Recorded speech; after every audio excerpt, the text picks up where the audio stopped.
Alright, so start of the long weekend. I didn't do my checks this morning like I should have. I was busy doing some other stuff. And basically both of these lines were plugged in here. You can see I come in at my eye level and you can see some of it wilting. And then the rest of the plant seems to be doing okay. So I think what I'm going to start to do is take some PVC pipe, wedge it down there, and then just put the feeder tubes in the piping so the tubes are not stuffed in the perlite. So that's part one of one of the things that I need to do. It's also supposed to be 100 to 108 between now and Memorial Monday.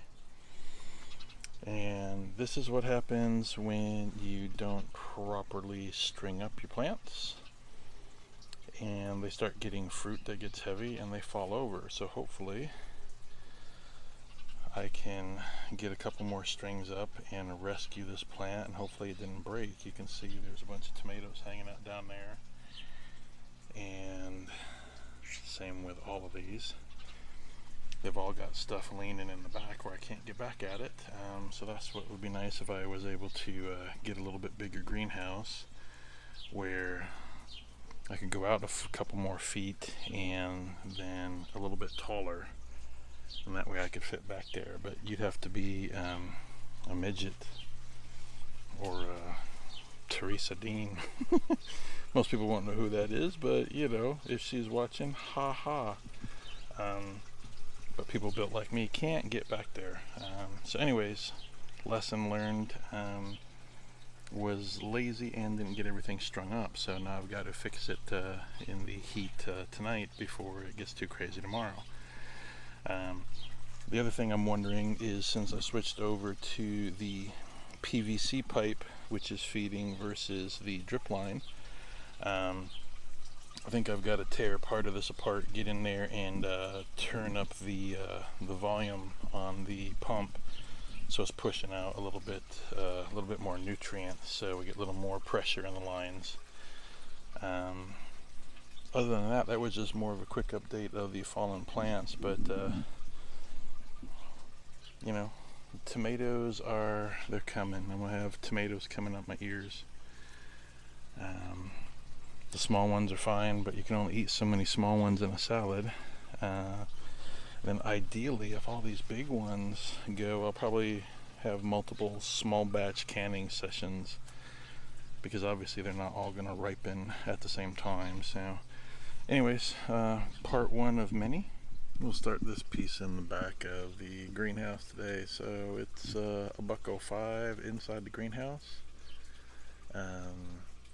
Kind of wish I could take the plastic off and just use the shade cloth, but the plastic actually is part of the structure and holds everything together. Without the plastic, everything would just fall over. So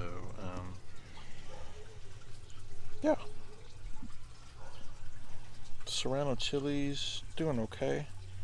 It's kind of long and lean, so it's not really doing real well with the plant clips. But as it gets a little bigger, a little stockier, it'll do its thing. The tomato jungle down here, so lunchbox pepper, cherry tomato from the store. What I thought was cherry, but is actually a grape tomato. And cherry tomato, these two both from seed. I'm standing with my back against the other plants. I can zoom out a little bit.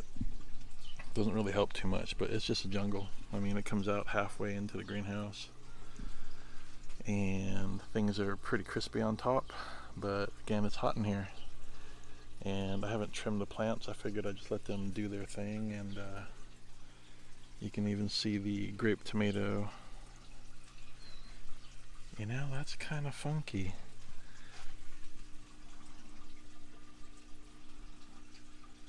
That's gotta be off for the grape tomato. I just can't see where the vine is coming from. But anyways, boatload of tomatoes, and let's get the zoom fixed. There's a pretty good truss there. And we got one going down here. I'm going to do some more cleanup for the ones that are falling in the back. But you can only do so much week to week.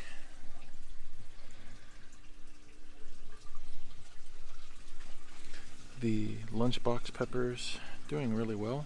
They don't really look lunchboxy, they look more like small bell peppers, where these orange ones, they even look a little big. So we'll see what happens. You always assume you get the right plant when you buy it. But anyways, just boatloads of tomatoes.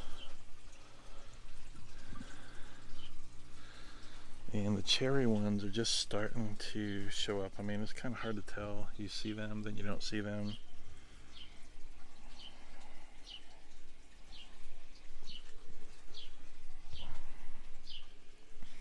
Here's the regular bell pepper plant.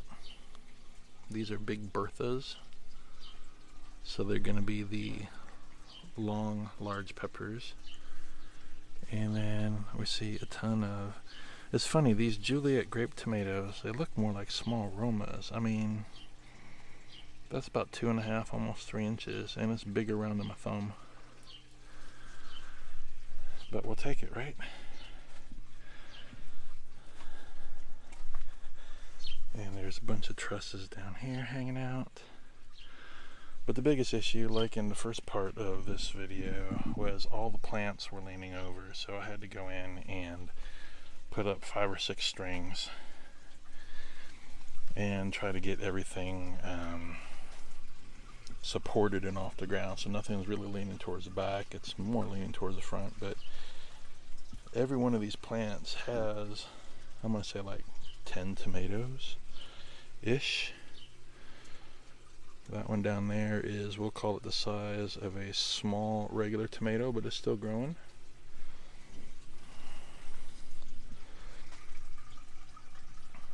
You can just see kind of tomatoes everywhere if I can make it focus. There we go. I mean, that's really about it, right? Just getting in here, getting everything supported and strung up so it doesn't fall over. Everything looks a little bit taller now that I have everything strung up, but nothing's really growing anymore from a height perspective. Again, these are determinate, so they should, they're basically short, fat, and stocky. So there's some pretty good sized tomatoes down in there, but again, it's 100 degrees in the greenhouse right now. So hopefully they will finish growing and they will ripen and do their thing without rotting. Had one grasshopper, took care of that the other day, and other than that, a couple of little bugs. I went to buy ladybugs this morning and they said it's too hot, they're not shipping them, maybe in a week, so no ladybugs. Other than that, we'll see what happens. It's hot and just wanted to wrap up the video, so that's what we got going on this week.